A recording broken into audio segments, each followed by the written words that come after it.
Hello friends, ये video मैं उन बडिंग एस्पायरिंग स्टूडेंट्स कैंडिडेट्स के लिए बना रहा हूं जिन लोगों ने तैयारी अभी शुरू ही किया है या करना चाहते हैं।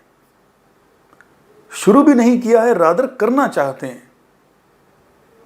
जिन लोगों ने अभी 12th पास किया है या उससे भी पीछे हैं, अभी फर्स्ट ईयर सेकेंड ईयर में है, ग्रेजुएशन किया है, सिविल सर्विसेज का एग्ज़ाम देना चाहते हैं पर मालूम नहीं है ये एग्ज़ाम कैसे होता है, इसका नेचर क्या है, चाहते क्या हैं।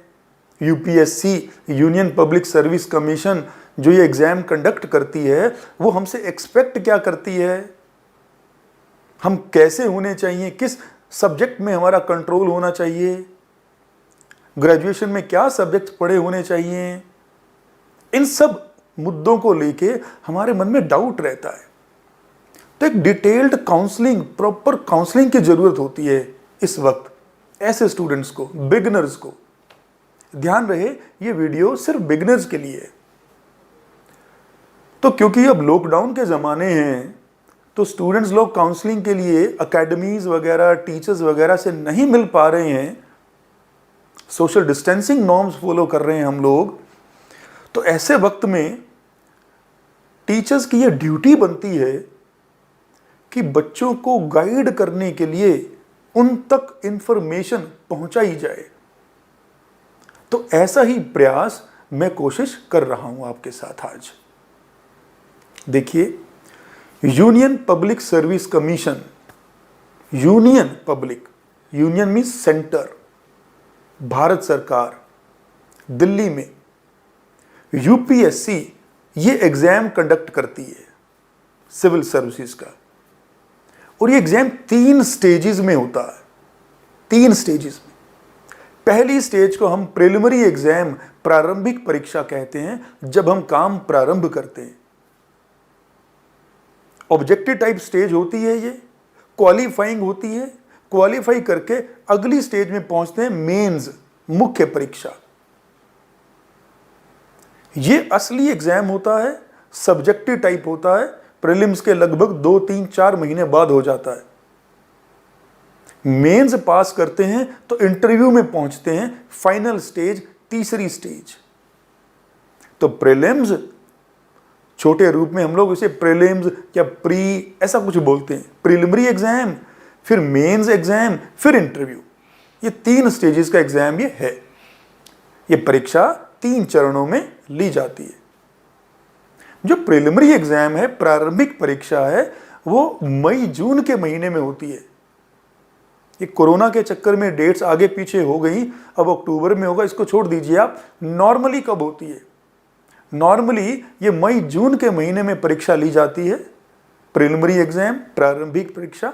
ऑब्जेक्टिव टाइप, ऑब्जेक्टिव टाइप से मतलब होता है एमसीक्यूज, मल्टीपल चॉइस क्वेश्चंस। 4 में से एक गोला टिक करते हैं या गोला बनाते हैं। ओएमआर शीट्स होती हैं वो कंप्यूटर वाली, तो एक आंसर पे हम टिक करते हैं, करेक्ट आंसर पे। Objective type. यहां क्या आता है? यहां 2 पेपर होते हैं। एक पेपर जनरल स्टडीज का होता है, जिसे लेमैन जीके कहता है, जनरल नॉलेज। दूसरा paper civil services aptitude test, C SAT का होता है, civil services aptitude test, aptitude की परीक्षा। इस एप्टीट्यूड की परीक्षा में बेसिक मैथ्स, इंग्लिश, रीजनिंग ऐसी चीजें पूछते हैं, decision making skills, analytical skills. और ये एग्जाम में खाली 33% मार्क्स लेना ही काफी होता है और हम पास हो जाते हैं 33 में। जो असली एग्जाम है प्रीलिम्स का, प्रीलिमिनरी एग्जाम का असली exam is general studies, GS. वो 200 नंबर का पेपर होता है, 1/3 नेगेटिव मार्किंग होती है। उसके बाद 100, 102, 103, 105 के आसपास नंबर आ जाए हमारे नेगेटिव मार्किंग के बाद, तो जनरली, नॉर्मली हम प्रीलिमिनरी एग्जाम क्वालिफाई कर जाते हैं। क्वालिफाई करके हम कहां जाते हैं? मेंस की तरफ जाते हैं, मेंस में पहुंच जाते हैं। तो preliminary exam objective type, 2 paper general studies और सी सेट। सी सेट तो क्वालिफाइंग है, सबने खाली पास करना है, 33% मार्क्स लेने हैं। असली एग्जाम जनरल स्टडीज है। जनरल स्टडीज मेरिट पे होगा, ऊपर के लोगों को मेंस में ले चलेंगे। ये छटनी टेस्ट है, छटनी, भीड़ से बाहर निकाला आपको प्रिलिमिनरी एग्जाम। इसके नंबर आगे कहीं नहीं काउंट होने। असली नंबर जिनसे मेरिट बननी है वो अब आपको लेने हैं। वो मेंस में और इंटरव्यू में जो नंबर आएंगे दोनों को मिला के मेरिट बनेगी। फिर आप रैंक 1 आते हो, रैंक 2 आते हो, 100 आते हो, 200 आते हो, उस पर डिपेंड करेगा। अब आप मेंस में पहुंच गए, प्रीलिम्स को पास करके, क्वालिफाई करके। असली परीक्षा आपकी यहां से शुरू होती है, मेंस, मुख्य परीक्षा। ये पूरी सब्जेक्टिव टाइप होती है और प्रीलिम्स के लगभग 2-3 महीने बाद हो जाती है, सितंबर अक्टूबर में। सब्जेक्टिव टाइप, सब्जेक्टिव मतलब एसे टाइप, लंबे आंसर्स। अब हमें खुद लिखने हैं अपनी तरफ से। पहले क्या था, उन्होंने ऑप्शन दिए थे 4 में से एक आंसर टिक करो। अब ऑप्शन नहीं है, हमें ही खुद आंसर्स लिखने हैं। कहीं 100 वर्ड्स में आंसर लिखना है, कहीं 200 में, कहीं बहुत लंबे। कहीं ऐसा भी होता है डू एनी 5, कोई भी 5 सवाल करो, जैसे BA में आता है 8 में से 5 करो। यहां भी ऐसा हो सकता है। तो आपको 5 ही सवाल करने हो 3 घंटे में, लंबा लंबा लिखना होता है, ज्यादा ज्यादा। तो ये उस तरह का पेपर होता है मेंस। क्या आएगा यहां, वही जनरल स्टडीज फिर आ जाएगा जो पहले प्रीलिम्स में था। पर डिफरेंस क्या है, पहले ऑब्जेक्टिव था, अब सब्जेक्टिव है। दूसरा पेपर ऑप्शनल सब्जेक्ट का होता है, ऐच्छिक विषय। हम ऑप्ट करते हैं, हमारी चॉइस है, आपकी चॉइस है। History, geography, physics, chemistry, botany, zoology, law, public administration, कुछ भी लीजिए, कुछ भी ऑप्ट कीजिए, आपकी चॉइस है। जीवन में चाहे पढ़ा हो चाहे ना पढ़ा हो, चाहे BA में पढ़ा है नहीं पढ़ा है, BTech में पढ़ा है नहीं पढ़ा है, MBBS में किया है नहीं किया है, कोई फर्क नहीं पड़ता है। जो आपने सब्जेक्ट उनको बोलना है, उन्होंने वही पेपर आपके सामने रख देना है। इससे कोई फर्क नहीं पड़ेगा कि आपने जीवन में पहले पढ़ा है या नहीं पढ़ा है। यह ऑप्शनल सब्जेक्ट का पेपर है। मैं हिस्ट्री लूंगा, आप ज्योग्राफी लेंगे, ये सोशियोलॉजी लेंगे, ये बॉटनी लेंगे। जिसने जो पढ़ा है, जिसमें जिसका इंटरेस्ट है, जो मन करता है, जो आवाज आती है, वो सब्जेक्ट हम चूज कर सकते हैं, ऑप्ट कर सकते हैं। फिर एक हमें एस्से लिखने को आता है, 1 या 2, 3 घंटे में एस्से राइटिंग करनी है। अपने विचार बाहर निकालने हैं, मौलिक विचार बाहर निकालने हैं। आपके बेसिक इंटरनल मौलिक व्यूज, विचार, वो ओरिजिनल व्यूज, ये वो चेक कर रहे हैं, किताबी बातें नहीं चेक कर रहे। तो ओरिजिनल थिंकिंग जिनकी अच्छी है और अपने विचारों को अच्छे से एक्सप्रेस कर सकते हैं क्रिएटिव वे में, उनके नंबर यहां बढ़िया आते हैं। तो 3 तरह के मेनली पेपर होते हैं इस मेंस वाले स्टेज में। यहां पेपर एक इंग्लिश और लैंग्वेज, हिंदी हो सकती है, पंजाबी हो सकती है, मराठी हो सकती है, जो आपकी लैंग्वेज है। जो 8वीं अनुसूची में 22 भाषाएं लिखी हैं, उनमें से एक भाषा आप पिक कर सकते हो। तो एक इंग्लिश का पेपर देना होता है, एक साथ में हिंदी, पंजाबी, मराठी, कुछ भी देना। पर ये भाषा के पेपर क्वालिफाइंग होते हैं, 10th लेवल का होता भाषा का पेपर। नंबर मेरिट में नहीं जुड़ते, ये मेरिट में काम नहीं आते। पर यूपीएससी चाहती है आपको इन भाषाओं का बेसिक वर्केबल प्रैक्टिकल नॉलेज होनी चाहिए, उसमें पास होना जरूरी है। पर जो मेरिट बनेगी वो 3 पेपरों से बनेगी मेंस के। कौन से? जनरल स्टडीज, ऑप्शनल सब्जेक्ट और एस्से। अब पूरा जनरल स्टडीज ये 4 पेपरों में डिवाइडेड होता है, 1, 2, 3, 4। सिलेबस अलग अलग मेंशन होता है हर पेपर का। पहले पेपर में मान लीजिए हिस्ट्री आ गया, दूसरे में ज्योग्राफी आ गया, तीसरे में करंट अफेयर्स आ गया, चौथे में एथिक्स वाला पेपर आ गया, अलग से मेंशन्ड होता है। तो जनरल स्टडीज के 4 पेपर आपको देने होते हैं, 250 नंबर, 250 मार्क्स ईच। तो 250 के 4, 1000 नंबर के पेपर आप दे रहे हो जनरल स्टडीज मेंस। दूसरा ऑप्शनल सब्जेक्ट, इसके भी 2 पेपर होते हैं सब्जेक्ट के, पूरे सिलेबस को 2 पेपर में डिवाइड किया होता है, 250 नंबर के 2 पेपर। तो 1000 जनरल स्टडीज, 250 500 ऑप्शनल, टोटल 1500 हो गए। और एसए 250 नंबर के, तो 1500 प्लस 250, 1750 नंबर के टोटल मेंस होते हैं। 1750 नंबर के 1750 में से लगभग 900, 950, 1000 के आसपास मार्क्स आपके आ जाएं, या कम भी, मेरिट ऊपर नीचे होती रहती है, लगभग 50% के आसपास नंबर आपके आ गए तो आपको इंटरव्यू की कॉल आ जाती है। अब आप 3rd स्टेज में पहुंच गए, फाइनल स्टेज में। मार्च अप्रैल के महीने में इंटरव्यू होगा 275 मार्क्स के लिए, 275 नंबरों के लिए। और 275 में से लगभग 150 नंबर, 150 मार्क्स आपको इंटरव्यू में मिल जाते हैं। 900 950 मेंस में आपने स्कोर किए हैं। टोटल आपका लगभग 1100 हो जाता है आउट ऑफ 2025। 1100 2025 में से इतने नंबर अगर आपके आते हैं तो आप आईएएस, आईपीएस, आईआरएस, आईएफएस, ऊपर के टॉप की सर्विसेज में आ जाते हो।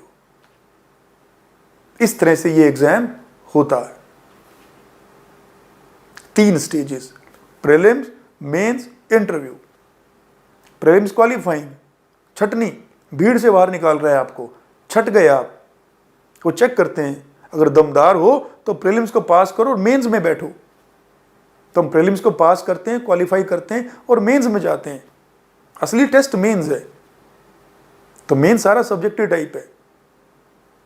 आजकल तो मेंस 4-5 दिन चलता है, पिछले कुछ 5-7 साल पहले मेंस महीना चलता था, जब 2-2 ऑप्शनल सब्जेक्ट होते थे। महीना भर मेंस चलते रहते थे, मेंस परीक्षाएं। तो मेंस और इंटरव्यू, इन दोनों को मिला के आपका मेरिट बनता है। तो जब भी हम तैयारी करते हैं, दिमाग में मेंस रखते हैं, प्रीलिम्स तो अपने आप कवर हो जाता है। इस तरह से ये होता है स्कीम ऑफ एग्जामिनेशन। भी पेपर होता कैसे है? अब आप जानते हो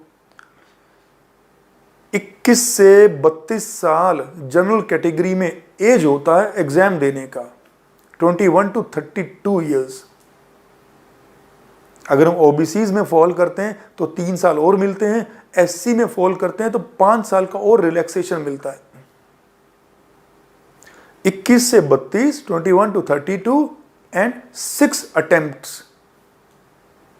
ओबीसी में फॉल करते हैं तो 3 अटेम्प्ट और मिल जाते हैं। ऐसे। और एससीज में अटेम्प्ट्स की लिमिट नहीं होती। 32 + 5, 37 ईयर्स तक अनलिमिटेड अटेम्प्ट्स आप अवेल कर सकते हो। इस तरह के पेपर की तैयारी करने में, एग्जाम पास करने के लिए लगभग 1.5-2 साल भर की तैयारी चाहिए होती है एक एवरेज कैलिबर के स्टूडेंट को, कैंडिडेट को। 1.5-2 साल लग जाते हैं। कोई बहुत शार्प है, स्कूलों में अच्छे से पढ़ाई की है, कॉलेज में पढ़ाई बहुत अच्छे से की है, तो थोड़ा जल्दी भी कर लेता है। जिन लोगों ने स्कूलों में, कॉलेज में बहुत अच्छे से सीरियसली पढ़ाई नहीं की है, 6 महीने ज़्यादा लग जाते हैं। इतना ही फर्क होता है। 70-80% इस तरह के एग्जाम जो होते हैं, आईएएस के एग्जाम्स, ये 12वीं क्लास से नीचे होते हैं। 12वीं क्लास तक सब्जेक्ट्स पे आपका होल्ड है, ऊपर फिर 20-30% रह जाता है। तो बेसिक्स आपके स्ट्रांग हों तो आप मार नहीं खाते। इसलिए आप लोग जानते हैं, हर कोई रिकमेंड करता है पहले पढ़ो, एनसीईआरटीज पढ़ना शुरू करो। एनसीईआरटीज क्या हैं? बेसिक बुक्स हैं जो हमारा बेस बनाती हैं। वो बेस जो हमने कभी बनाया नहीं, इसलिए फिर से बनाना पड़ रहा है। अच्छे से नहीं बनाया, इसलिए फिर बनाना पड़ रहा है। तब ध्यान से नहीं पढ़ा स्कूल में, तब सिर्फ नंबरों के लिए पढ़े। अब हमें पढ़ना पड़ेगा ज्ञान के लिए। ज्ञान के लिए पढ़िए, नंबर पीछे भागेंगे। हम लोग उल्टा करते रहे, नंबरों के लिए भागते रहे, ज्ञान को तो ध्यान ही नहीं दिया।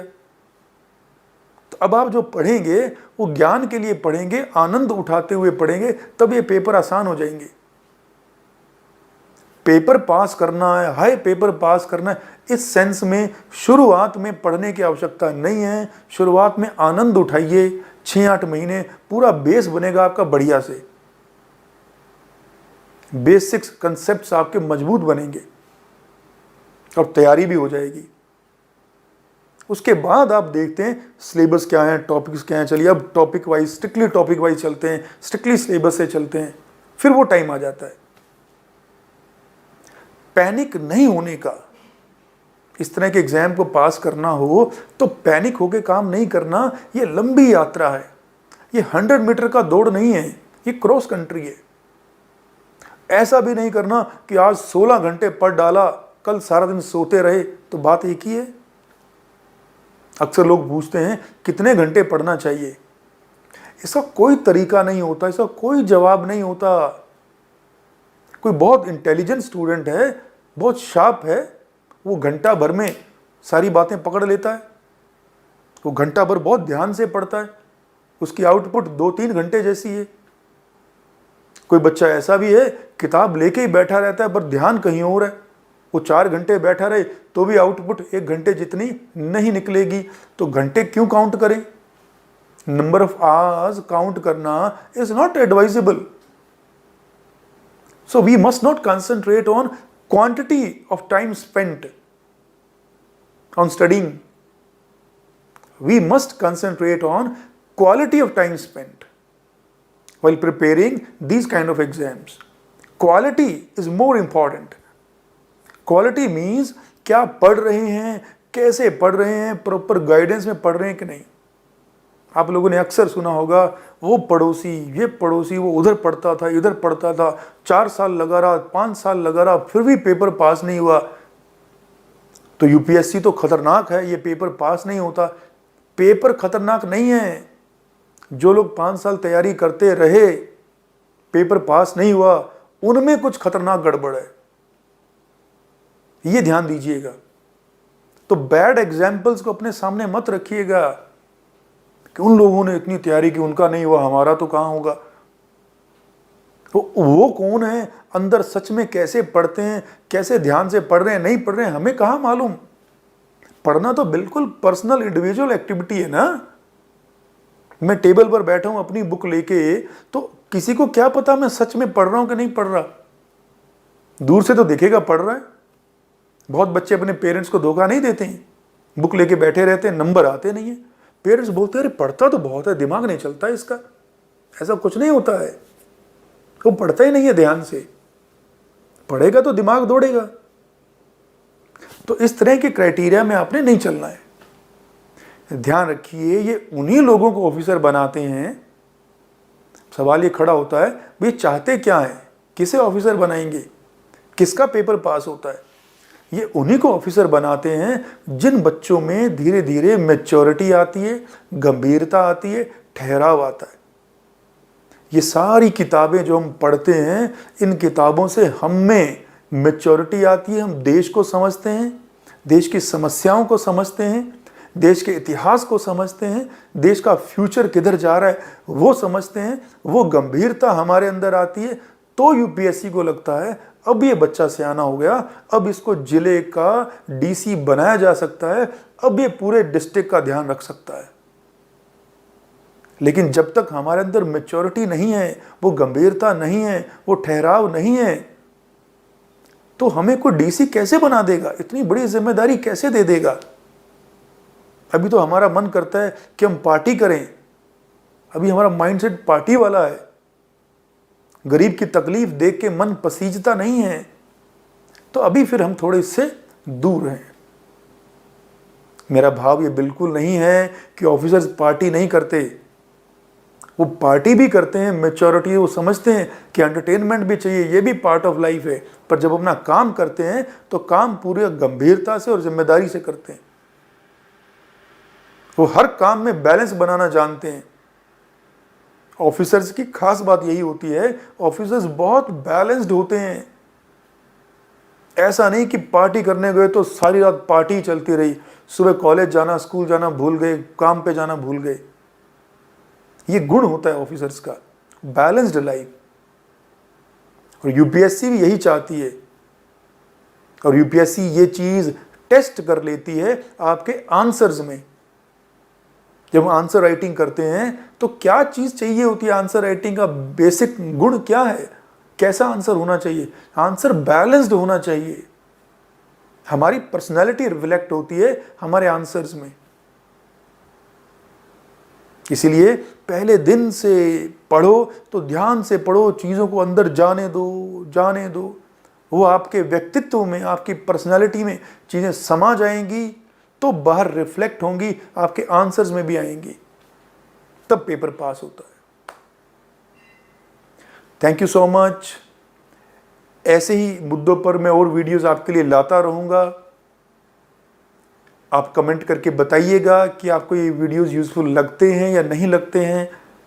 मैं और ऐसे वीडियोस आपके लिए बनाऊं या ना बनाऊं। Thank you so much. Subscribe कीजिएगा, दोस्तों के साथ शेयर कीजिएगा, मोटिवेट कीजिएगा, ताकि और एफर्ट्स मैं कर सकूं आपके लिए। Thank you so much. Subscribe करना मत भूलिएगा, बेल आइकन भी दबाइएगा। Thank you.